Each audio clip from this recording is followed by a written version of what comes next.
係聖家學校嘅學生，我哋學校係一間天主教學校，希望每一個小朋友都可以擁有一個快樂童年。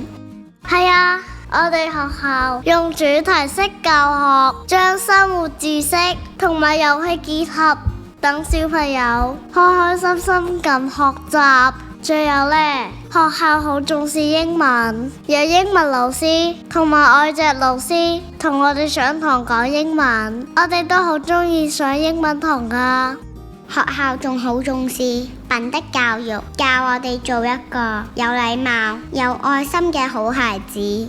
喺呢個大家庭入面，我哋參加咗好多嘅活動，例如才藝表演、親子運動日，仲去咗迪士尼畢業旅行啊！可以同爸爸媽媽一齊創造美好嘅回憶，真係好開心啊！學校仲會帶我哋出去學習，我哋去過科學館、機場，仲去過大型嘅超市學習買嘢。今年我哋都會去參觀輕軌站同埋大賽車博物館，真係好期待啊！等我哋一齊喺聖家學校要有一個快樂嘅童年啦！